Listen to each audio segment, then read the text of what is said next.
Hello, I wanted to share with you my 12 study and work and motivational tips, and motivation tips actually. So what I've done is I'm trying to teach myself how to use PowerPoint, and this is actually one of my first times using PowerPoint. The last time I used it was probably in school, many years ago. So I've created this presentation slides, or just slides, and I'm going to show you what they are. So before I get into that, I just wanted to just say I've got a little illustration here. It's got nothing to do with the 12 points I'm about to talk about. So first of all, my first tip is, with anything, this can apply to work, this can apply to studying, this can apply to almost anything actually, and it is to have a beginning and an end to your work. Because if you don't have a beginning and if you don't have an end, you feel very unsatisfied with yourself. You feel like there's still lots of work to do, you feel unfinished, you feel untidy, and you don't feel at peace. So it's really especially important to have an end to your work. So whenever you've got a task at hand, say to yourself what you think is going to be the end of that job, and of course try and complete it, and you feel satisfied and you feel like you've done the job well.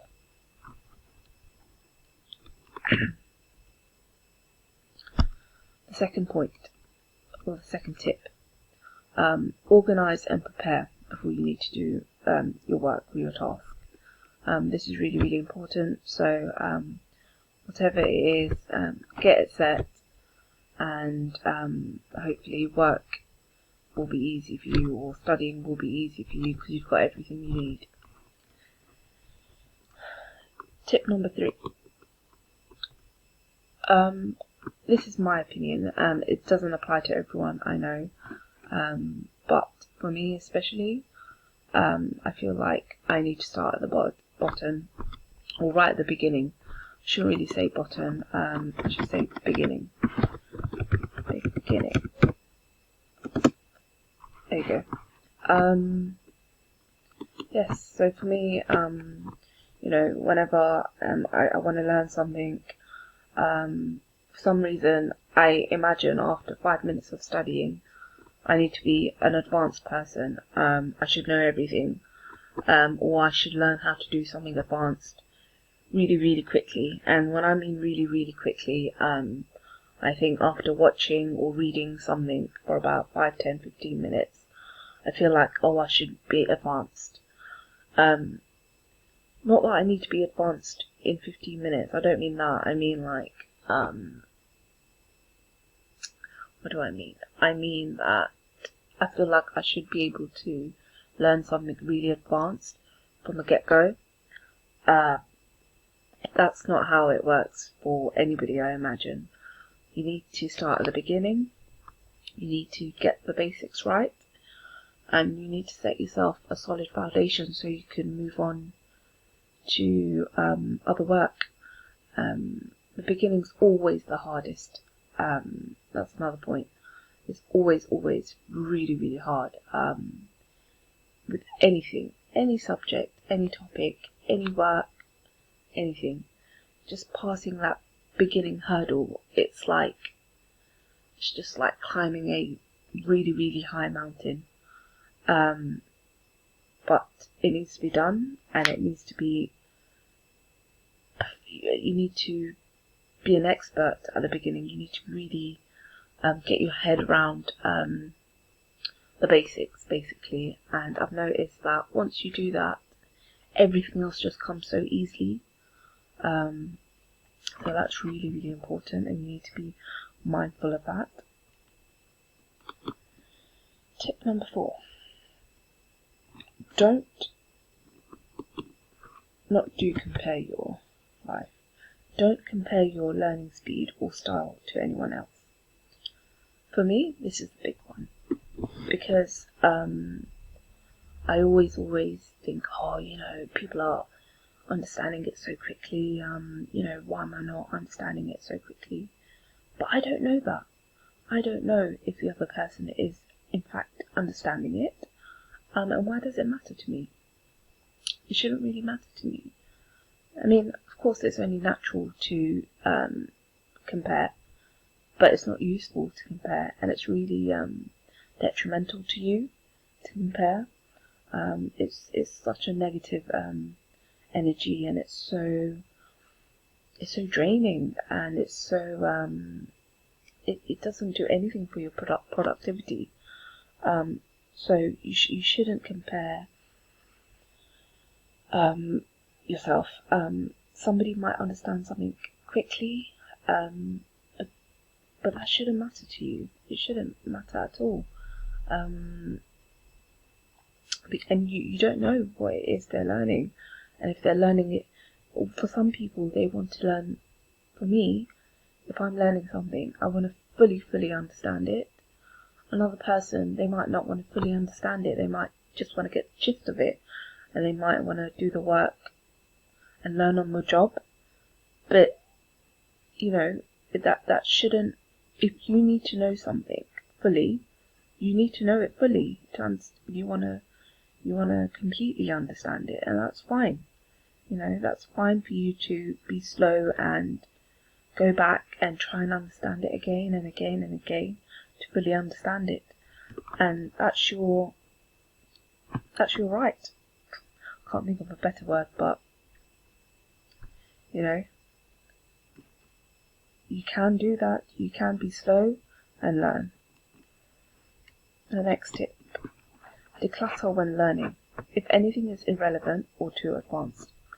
So, with me, trying to learn, when I'm trying to learn something, sometimes I come across so much information, especially at the beginning where I don't understand the subject or the topic or the field. You don't have to learn everything straight away. Even when you're an expert, you don't have to learn everything. You need to discard things. You need to discard things physically. You need to discard files. You need to discard YouTube channels, certain videos. If you come across a video and you think, I think I should learn that, and put that on your watch later, but then you think, that's irrelevant at this point, delete it. If you've got files, or if you've got articles you're wanting to read, and at that time it's not relevant to you, just delete it, or put it away, organize it. Or if it's too advanced for you at the time, that will drain you.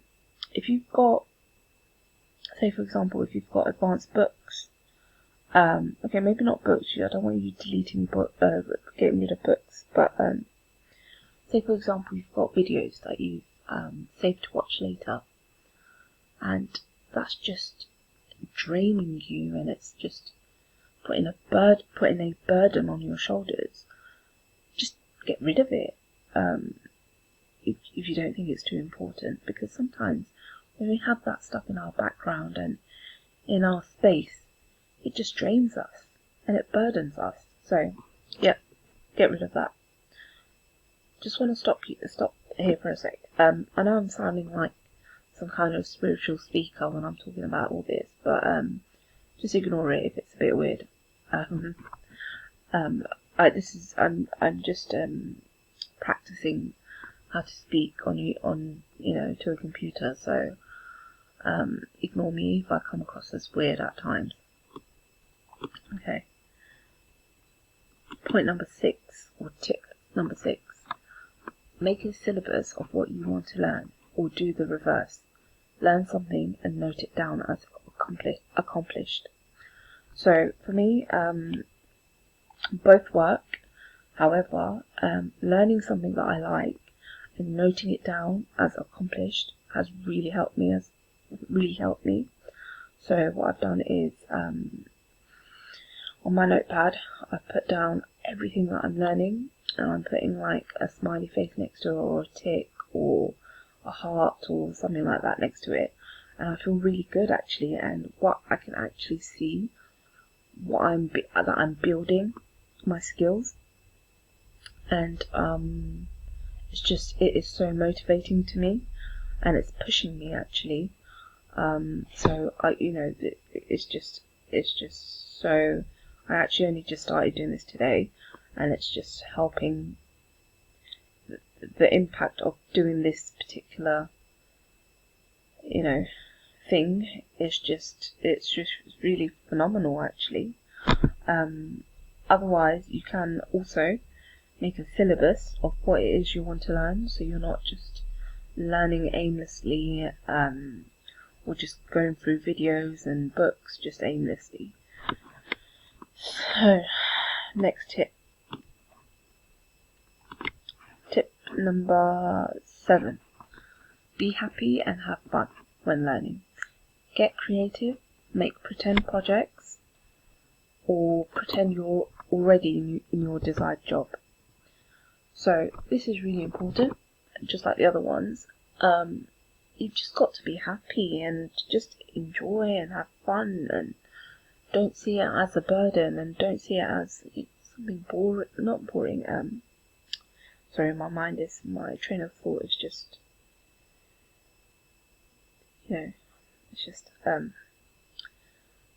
So be happy, have fun, just get creative, just use your own style of learning. Really, really important. You're an independent person, you're an independent mind. You just need to do what works for you. Don't copy anybody else's style. We're all so different from one another.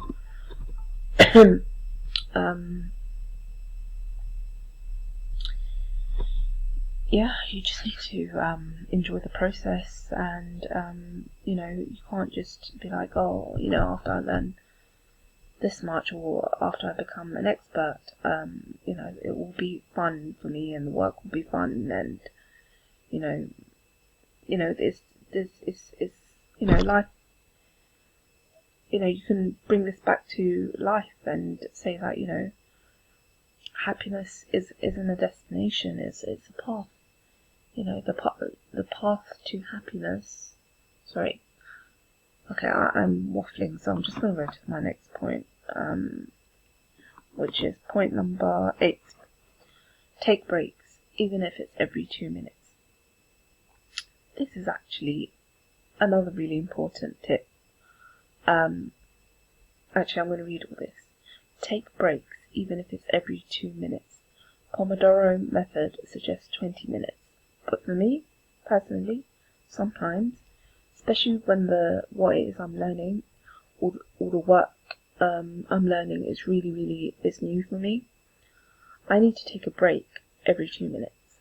And when I say break, I don't mean like I'm just going out for a jog or having lunch. It's literally like a break where I just don't think for 2 minutes, or I stare into space, or I think about something else, or I think about something completely different to sort of refresh my mind. Sometimes I need to do it every 2 minutes, and that's perfectly okay. And here I've wrote, listen to YouTube videos, do something else, or just don't think. So anything, whatever it is that will refresh your mind, do it. The next tip is tip number 9. If you're struggling to start, say to yourself that you only do it for a minute. Now, I learnt this off, I didn't make this up, I learnt this off somebody, and it's really, really actually, it's so helpful, especially when I was learning something really, really boring, not really, really boring, but something really